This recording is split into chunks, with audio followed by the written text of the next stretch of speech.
On this episode of the Globe News Report, we hear from a local business owner about a recently new addition to downtown coffee shops. We'll sit down with GROFF and chat about the process behind the C. Herrera Smith Peace Oratorical Contest. And we will bring you local news and events with the community calendar and the GOSHEN News Week in review. All that and more coming up on the Globe News Report.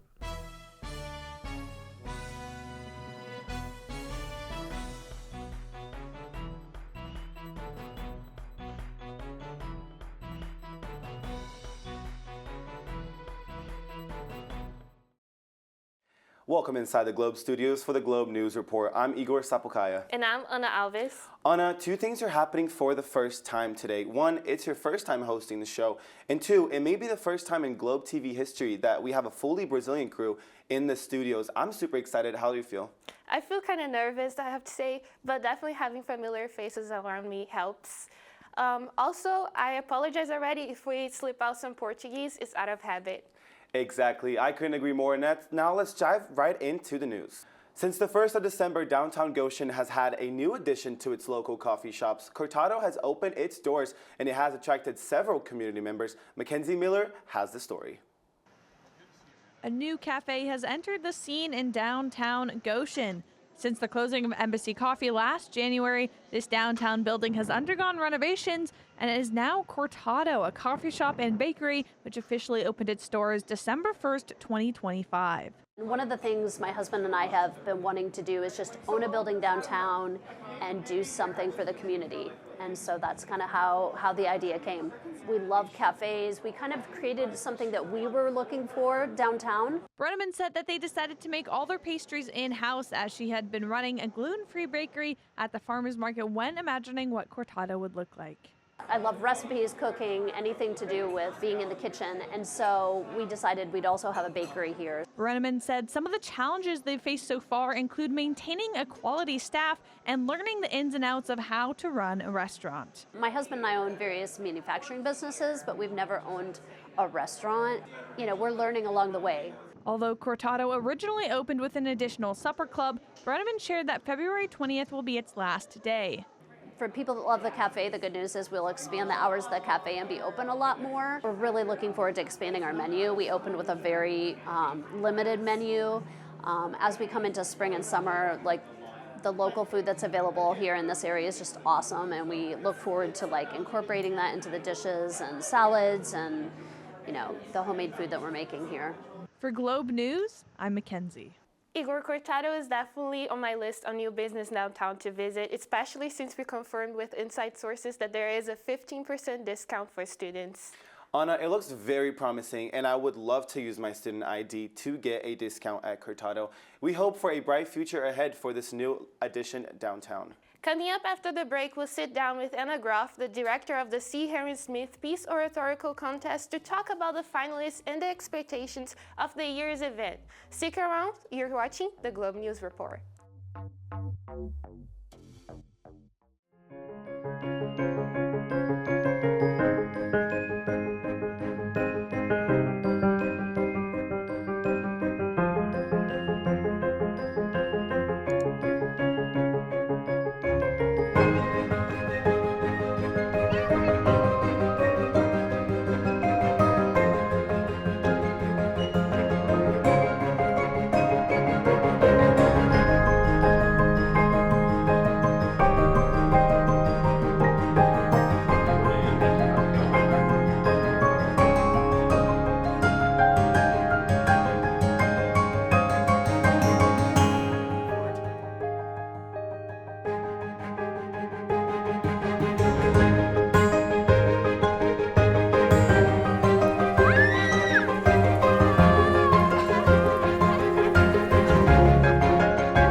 Inside the Globe studios, this is the Globe News Report. Joining me now in the studio is Associate Professor of Communication, Ana GROFF. Thank you so much for joining me today. Thanks for having me.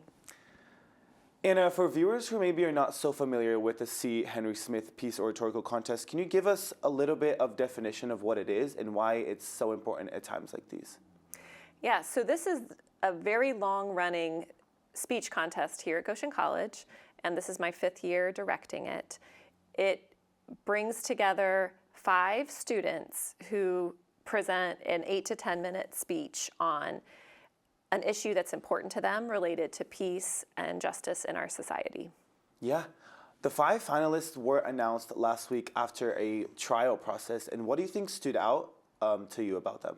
Well, I could tell each of them selected a topic that is really important to them and very authentic to who they are and what they care about, what they've talked with their friends about, done research on, presented in other classes. So I see these speeches as sort of a culmination of the things that they really care about. Another thing that stood out to me is their intention to be almost memorized. So even in the first round auditions, most of the finalists knew the material really well, although that was not at all required. And it isn't even for the speech contest on Tuesday. But in talking with them and hearing from how things went with the speech coach last night, many of them are going to be close to memorized. And so that's an exciting thing for this year. Yeah, and going to the contest this year, what do you think, what are your expectations for the students, for the speeches, or even what the audience is going to take out of this amazing event? I think the audience is going to learn a lot. There's a lot of helpful information. I think they'll feel inspired by the personal stories and sharing that the finalists have included. And I think that there are really important call to actions, big and small things that we can do to make a difference in our community. Yeah, and what do you think excites you the most about this contest and motivates you to keep encouraging students to be involved in the future?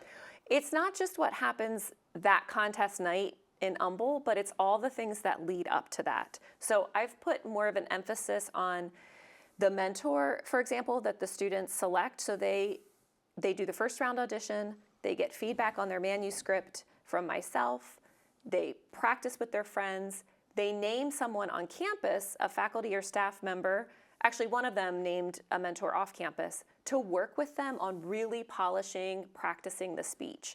And the night of the contest, I will honor those mentors as well by naming them and having them put their hand in the air, because those are the people that are really walking with them this whole process.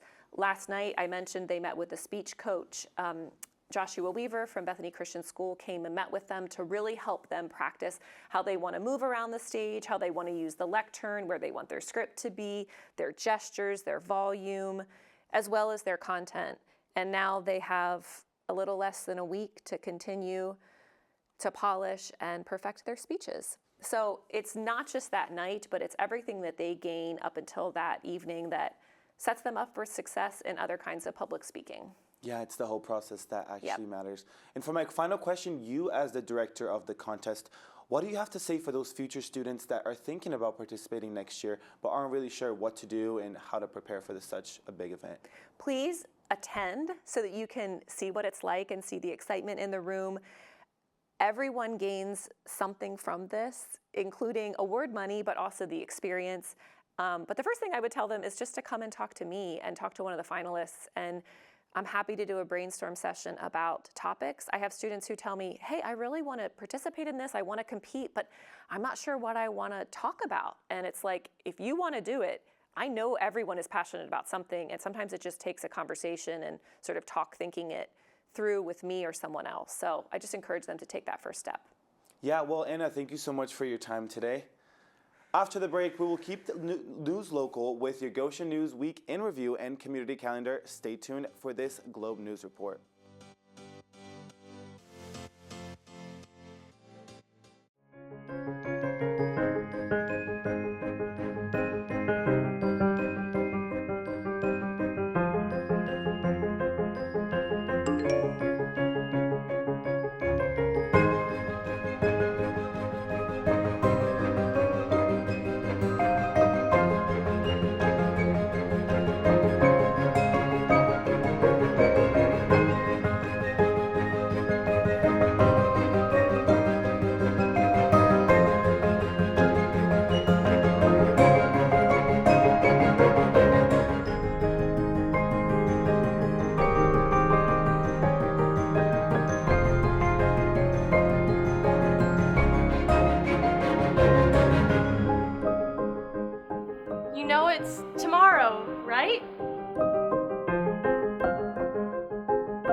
Inside the Globe studio, this is the Globe News Report.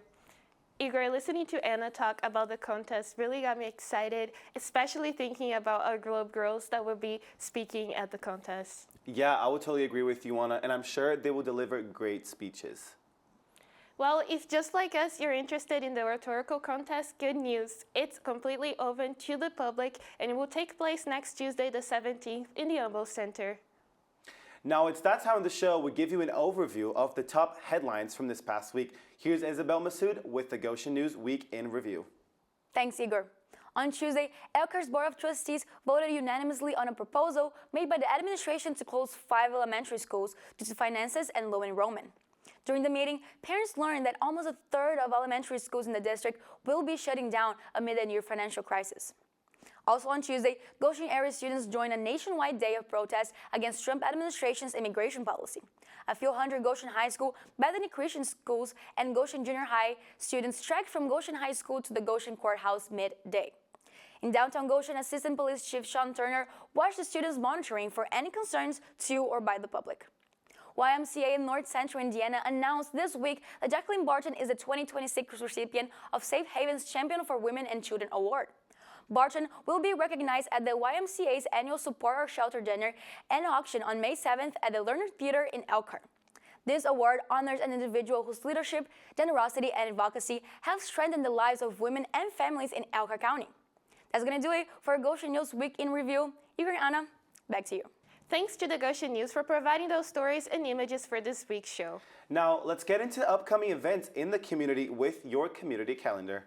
The 66th Annual Area Concert will be performed on Saturday, February 14th at 7:30 p.m. in Goshen College's Sauter Concert Hall. Tickets are $10 for adults, $8 for seniors and students, and free for GC employees and students. They are available at goshen.universitytickets.com or by calling the box office at 574-535-7361. If you're into live music, on February 18th, Dennis Snyder will return to the Beer Hall to perform blues music for Goshen Brewing Company's free Wednesday music series. The concert is set to start at 7 p.m. Goshen Public Library is hosting a book sale on Thursday, February 19th from 10 a.m. to 7:30 p.m. inside their auditorium at 601 South Main Street. Only cash is accepted and all the profit will be directed to support special projects of the library. The movie Inside Out 2 will be shown Friday, February 20th from 7 to 8:45 p.m. at the Goshen Theater, 206 South Main Street in Goshen. The movie is free to watch and the family-friendly film is rated PG and runs from 1 hour and 34 minutes. Donations are welcome to support future events. This showing is sponsored by local and national arts organizations. Everyone is invited to enjoy the movie. That's going to do it for the Globe News Report. Make sure to check all of our social media pages at 91.1 The Globe on Facebook, Instagram, and Bluesky at globeradio.org. And don't forget our website, globeradio.org, for more Globe content and the Globe Radio app, so you can take the Globe with you wherever you go without missing a beat. Tune in again in 3 weeks for a new episode. For everyone in the studio, I'm Ana Alves. And I'm Igor Sapokaya. Thanks for watching the Globe News Report. Ciao, Ciao, ciao. ciao.